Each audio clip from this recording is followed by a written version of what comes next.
जब इस ब्रह्मांड की रचना हुई और धरती पर पहला मनुष्य आया तो ईश्वर ने उसे संपूर्ण बनाया।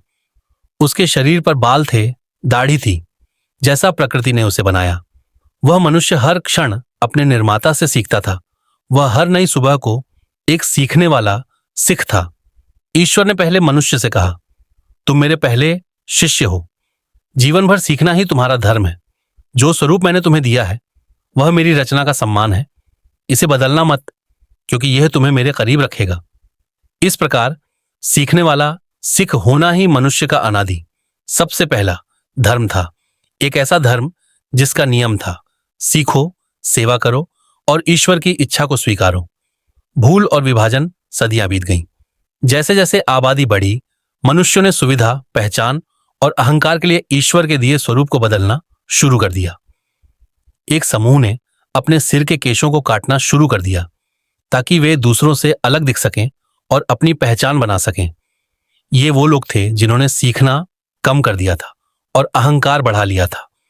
ये समूह बाद में हिंदू कहलाए, जहां सिर के केश काटना एक आम प्रथा बन गई।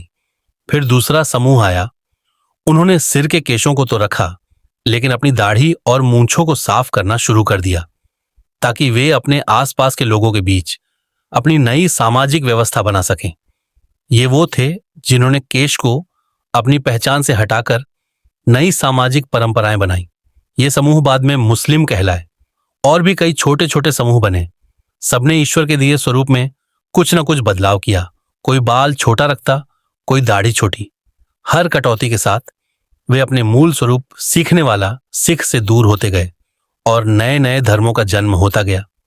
गुरु नानक और सिख का पुनर्जागरण। जब धरती पूरी तरह से बंट गई और मूल ज्ञान सीखना खो गया, तब उस ज्ञान को पुनर्जीवित करने के लिए गुरु नानक देव जी ने जन्म लिया।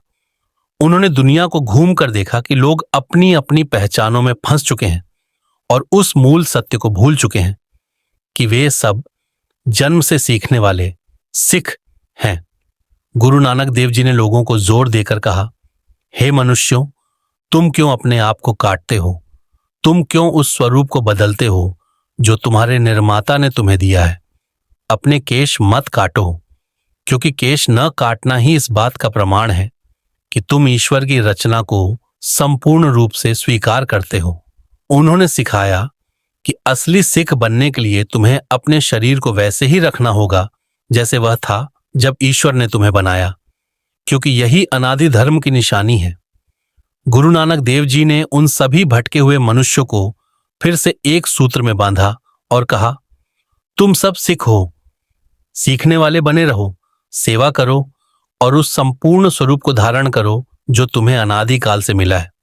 और इस तरह गुरु नानक देव जी ने सिख धर्म को जन्म नहीं दिया, बल्कि दुनिया को याद दिलाया कि सिख धर्म ही दुनिया का सबसे पुराना सत्य है, जिसे मनुष्यों ने बाल काटकर और अहंकार में आकर भुला दिया था।